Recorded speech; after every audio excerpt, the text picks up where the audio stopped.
ఇదొక real story. ఈవిడ పేరు సరస్వతి. కొద్ది రోజుల క్రితమే ఈవిడ ఆమె భర్తతో విడాకులు తీసుకుని విజయవాడ నుండి హైదరాబాద్ కి బ్రతుకు తెరువు కోసం తన 8 సంవత్సరాల కూతురుతో వచ్చింది. సికింద్రాబాద్ స్టేషన్ బయట ఆటో కోసం ఎదురు చూస్తూ ఉంది. అప్పుడే రాజు అనే 28 సంవత్సరాల ఆటో డ్రైవర్, ఏం మేడం ఆటో కావాలా అని అడిగాడు. అవును అని చెప్పి తన కూతురుతో పాటు ఆటో ఎక్కేసింది సరస్వతి. హైదరాబాద్ మొత్తం తిరుగుతూ ఉన్నారు. అలా చాలాసేపు ఆటోలో తిరిగిన తర్వాత రాజు ఆటో ఆపి సరస్వతిని ఇలా అడిగాడు, మీరు దేనికోసం వెతుకుతున్నారు మేడం అని. అందుకు సరస్వతి, నేను అద్దె ఇల్లు కోసం చూస్తున్నాను అని చెప్పింది. అది ముందే చెప్పొచ్చు కదా మేడం అని చెప్పి రాజు ఉండే ఏరియాలో ఒక ఇల్లు అద్దెకి మాట్లాడిపించాడు రాజు. అలాగే ఏదైనా ఉద్యోగం కూడా ఇప్పించమని అడిగింది. సరస్వతి పొజిషన్ ని అర్థం చేసుకుని సరే మేడం చూస్తాను అంటూ వెళ్ళిపోయాడు. ఆ నెక్స్ట్ డే ఆ రాజు సరస్వతి ఇంటికి వచ్చి, మేడం ఇక్కడ దగ్గరలో ఒక బట్టల షాప్ లో సేల్స్ ఉమెన్ కావాలి అని చెప్పారు. మీరు ఒకసారి అక్కడికి వెళ్లి నా పేరు చెప్పండి, మీకు ఉద్యోగం దొరుకుతుంది అని చెప్పాడు. అలాగే ఆమె అక్కడికి వెళ్ళింది. ఆమెకు ఉద్యోగం దొరికింది. ఇంట్లో కావాల్సిన సరుకులు తీసుకోవడానికి మార్కెట్ కి వెళ్ళింది సరస్వతి. అక్కడ రాజు ఆటోలో వెళ్తూ సరస్వతిని చూసి, ఏం మేడం ఉద్యోగం వచ్చిందా అని అడిగాడు. అందుకు సరస్వతి, చాలా థ్యాంక్స్ రాజు, మంచి శాలరీ, నా కూతురు నేను బతకడానికి జీతం సరిపోతుంది, మాకు హెల్ప్ చేసినందుకు నీకు చాలా థ్యాంక్స్, నీ రుణం ఎలా తీర్చుకోవాలో అని చెప్తూ ఉండగానే, పర్లేదు మేడం ఇంటికి వెళ్తున్నారా, నేను ఆటోలో డ్రాప్ చేస్తారండి అంటూ సరస్వతిని ఇంటి దగ్గర డ్రాప్ చేశాడు. అలా చిన్న చిన్నగా ఇద్దరి మధ్య క్లోజ్నెస్ పెరిగింది. సరస్వతి కంటే రాజు 6 సంవత్సరాల చిన్నవాడు. సరస్వతికి ఏం సహాయం కావాలన్నా రాజును మాత్రమే అడిగేది. అలా ఇద్దరు చాలా క్లోజ్ అయ్యారు. ఎంతగా అంటే అర్ధరాత్రి ఫోన్ కాల్లో ఇంకా ఏంటి చెప్పు, ఇంకా అనేదాకా. అలా ఇద్దరు ఒకరోజు ఫిజికల్ గా కనెక్ట్ అయ్యారు. ఒకరోజు సరస్వతి రాజుకి కాల్ చేసి, ఇంటి దగ్గర మా అమ్మా నాన్నకి బాగలేదు, హాస్పిటల్లో ఉన్నారు, కొంచెం డబ్బు కావాలి అని అంటూ ఏడుస్తూ అడిగింది. ఎంత కావాలి అని అడిగాడు రాజు. 2 లక్షలు అని చెప్పింది. అంత డబ్బు నేనెక్కడి నుంచి తీసుకుని రావాలని చెప్పాడు రాజు. దాంతో సరస్వతి ఏడవడం మొదలు పెట్టింది. సరస్వతి అలా ఏడవడం నచ్చిన రాజు బయట వడ్డీకి డబ్బులు తీసుకొచ్చి సరస్వతికి ఇచ్చాడు. అలా అప్పుడప్పుడు ఈ సరస్వతి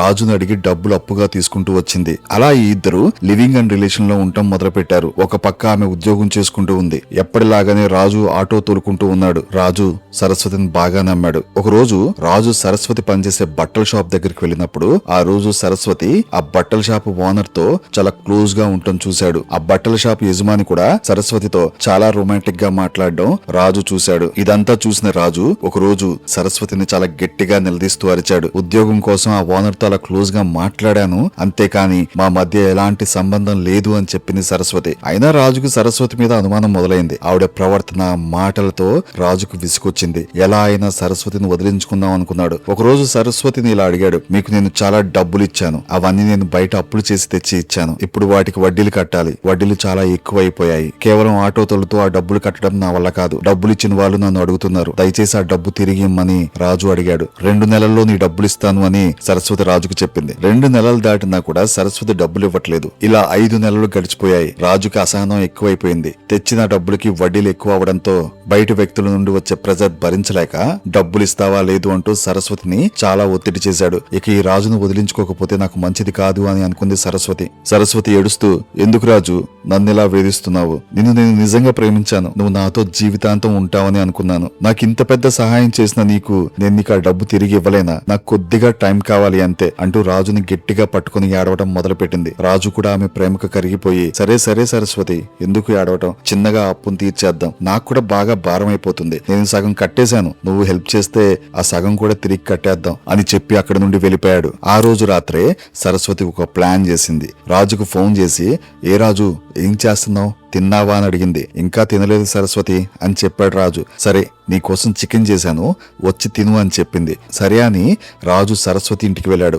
అప్పుడు సమయం సరిగ్గా 11 గంటలవుతుంది. అలా చిన్నగా భోజనం చేసి సరస్వతి రాజు ఇద్దరు ఇంటర్ కోర్స్ లో పాల్గొన్నారు. తర్వాత రాజు సరస్వతికి బాయ్ అని చెప్పి తన ఇంటికి వెళ్లిపోయాడు. ఉదయాన్నే పోలీసులు రాజు ఇంటి దగ్గరికి వచ్చి పోలీసులు అరెస్ట్ చేసి పోలీస్ స్టేషన్ కి తీసుకుని వెళ్లిపోయారు. అక్కడ పోలీస్ స్టేషన్ లో సరస్వతి తన 8 ఏళ్ల ఆడపిల్లని పట్టుకుని ఏడుస్తూ అక్కడ కుర్చీలో కూర్చొని ఉంది. అదంతా చూసిన రాజుకి అనుమానం వచ్చి పక్కనున్న పోలీసులను అడిగాడు, అసలు ఏమైంది సార్, ఎందుకు సార్ నన్ను అరెస్ట్ చేశారు, ఒక చిన్న పిల్లని రేప్ చేస్తావారా అంటూ పోలీసులు కొట్టడం మొదలు పెట్టారు. సార్ నేను ఆమె లివింగ్ అండ్ రిలేషన్ లో ఉన్నాం సార్ అని చెప్పగానే మరొక కానిస్టేబుల్ రాజు దవడ మీద గట్టిగా కొట్టాడు. రాజు మళ్ళీ పైకి లేసి, ఆమె కూతురు నాకు కూడా కూతురే, నేను ఆ పాపని కూతురులా చూసుకుంటాను, ఒక రకంగా చెప్పాలంటే ఆమె నా సొంత కూతురు అని ఫీల్ అవుతాను సార్ అని చెప్పగానే మళ్ళీ పోలీసులు కొట్టారు. సార్ నేనెందుకు సార్ ఆ చిన్న పాప చేస్తాను అంటూ ఒక మూలన కూర్చొని ఏడవటం మొదలు పెట్టాడు. బెయిల్ రాలేదు. 90 రోజులు జైల్లోనే ఉన్నాడు. కోర్టులో కేసు హీరింగ్ కి వచ్చింది. పాప తరపున ఉన్న లాయరు జడ్జితో ఇలా చెప్పాడు. ఆ రోజు అర్ధరాత్రి ఈ రాజు అనే ముద్దాయి సరస్వతి ఇంట్లోకి అక్రమంగా ప్రవేశించి సరస్వతిని తాళ్లతో కట్టేసి ఆమెను పక్క రూమ్ లో బంధించి మరొక రూమ్ లో ఉన్న సరస్వతి కూతురుని అత్యంత దారుణంగా కర్కశంగా చేశాడు.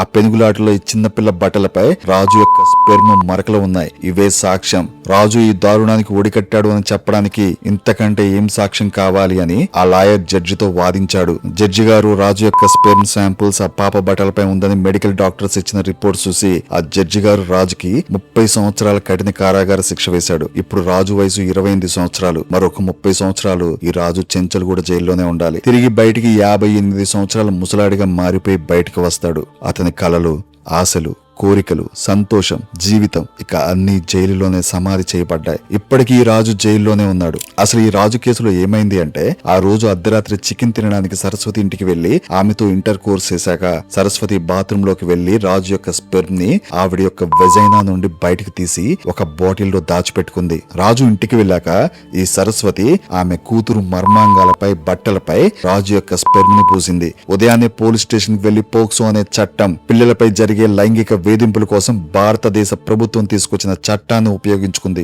ఇలా సరస్వతి అటు పోక్సో కేసుని మిస్యూజ్ చేసింది. రాజు జీవితం నాశనం చేసింది. ఈ పోక్సో కేసులో కుటుంబ గొడవల వల్ల వచ్చే పోక్సో కేసులే ఎక్కువగా నమోదవుతున్నాయని సర్వేలు చెప్తున్నాయి. ప్రతి అరగంటకు ఒక పోక్సో కేసు నమోదవుతుందంట.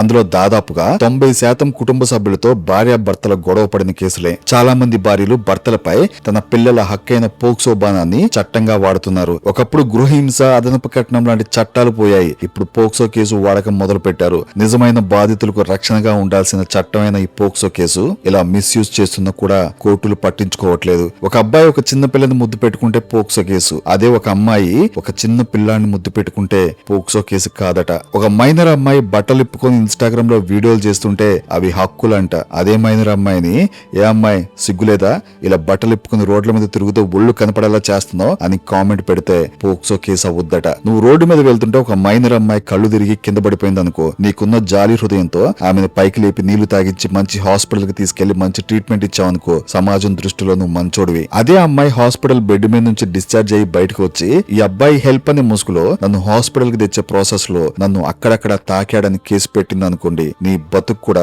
రాజు లాంటి బతుకులా మారిపోద్ది. కాబట్టి చట్టాలు తెలుసుకోండి. మైనర్ పిల్లలకు దూరంగా ఉండండి. ముఖ్యంగా సంసారానికి పనికిరాని ఇలాంటి ఆడవాళ్ళకి, ఇలాంటి వాళ్ళకి జస్ట్ సమాజానికి చెప్పుకోవడానికి ఒక మొగుడు కావాలి. ఇలా వాళ్ళకి ఇష్టమైన పనులు చేసుకోవడానికి, తిరుగుళ్ళు తిరగడానికి ఒకడు కావాలి. ఈ విషయం ఆ భర్తకు తెలిసి అడిగితే విడాకులు ఇచ్చి సైలెంట్ గా వెళ్లిపోరు. ఎందుకు అంటే విషయం తెలిసిపోయింది. ఇప్పుడు ఈ విషయాన్ని వాడెళ్లి బయట సమాజానికి చెప్తే నా పరువేమవుతుంది అని ముందుగానే ఈ సైకో శాడిస్టులు ఆలోచిస్తాయి. ఇప్పుడు నేను సమాజం దృష్టిలో పతివ్రత అనిపించుకోవాలి అని చాలా మంది ఇలాంటి అబ్బాయిలపై తప్పుడు కేసులు వేస్తున్నారు. రాజు లాంటి జీవితాలు నాశనం అయిపోకుండా, జైలు ఊచలు లెక్క పెట్టకుండా ఉండాలి అంటే ఈ వీడియోని షేర్ చేయండి. 10 మందికి ఇది తెలియాలి. మార్పు రావాలి. నిజమైన చిన్నారులపై జరుగుతున్న లైంగిక దాడులకు న్యాయం జరగాలంటే ఇలాంటి ఆడవాళ్లు కుటుంబ కలహాలతో పెట్టే ఈ దొంగ కేసులు ఆగిపోవాలి.